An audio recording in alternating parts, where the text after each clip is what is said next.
বিসমিল্লাহির রহমানির রহিম। এই ভাই পেছন থেকে একবার দেখলাম 4-5টা লোকের নামাজ পড়ছে, আগা দিক দিয়ে চলে গেলে আবার চলে এলে, কি ব্যাপার? হ্যাঁ, তো ওইভাবে তো যাওয়া যাবে না, সামনে দিয়ে যাওয়া যাবে?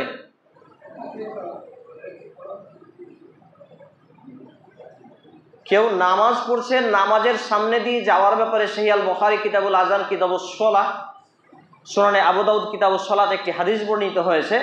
নবী মুহাম্মদুর রাসূলুল্লাহ সাল্লাল্লাহু আলাইহি সাল্লাম তিনি বলছেন যে একজন ব্যক্তি নামাজ পড়ছে, সালাত আদায় করছে, আর তার সামনে দিয়ে হেঁটে যাওয়া বা চলে যাওয়া কতটা অপরাধ কেউ যদি জানতো, সে 40 পর্যন্ত অপেক্ষা করত।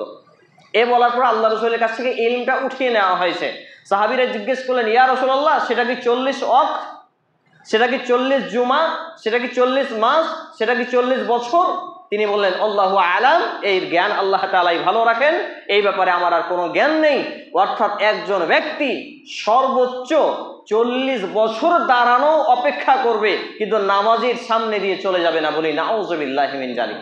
বুঝতে পারলাম কত ভয়ঙ্কর পাপ? অবশ্যই আমাদের এটা মাথায় রাখতে হবে। আর আরেকটি কথা, যারা নামাজ পড়ছেন তাদের আগা দিক দিয়ে হেঁটে চলে যাচ্ছে, আপনি কিছু বলছেন না। সহিহ বুখারী কিতাবুস সালাত একটি হাদিস রয়েছে, আপনার আগা দিক দিয়ে কেউ হেঁটে যেতে চাইলে আপনি তাকে বাধা দিন। নামাজ পড়ছেন, বাধা দিন। একবার, আবার যাচ্ছে 2 বার, আবার যাচ্ছে 3 বার। তৃতীয় দফায় নবী মুহাম্মদ রাসূলুল্লাহ সাল্লাল্লাহু আলাইহি সাল্লাম বলছে, সে যদি আবার যেতে চায় তার সাথে লড়াই করো, নামাজ অবস্থায় দিয়ে তাকে পরাস্ত করো, কিন্তু তোমার সামনে দিয়ে যেতে দিও না, কারণ সে হচ্ছে এখন প্রকাশ্য শয়তান। এই হাদিসটা যখন আমাদেরকে তালিম দেওয়া হলো, তা আমি আমার ওস্তাদকে বললাম, শাইখ, নামাজ অবস্থায় যদি আমরা বাধা দিত, লোকে এত মূর্খ বলবে দেখো দেখো নামাজ পড়ছে আর ও হাত বাড়াচ্ছে। আসলে এগুলো অজ্ঞতা, কিন্তু এই হাদিস প্রমাণ করে কেউ যদি আপনার সামনে দিয়ে যায়, আপনি তাকে বাধা দিবেন, প্রয়োজনে ধাক্কা দিয়ে দিবেন, এটা হচ্ছে বিধান।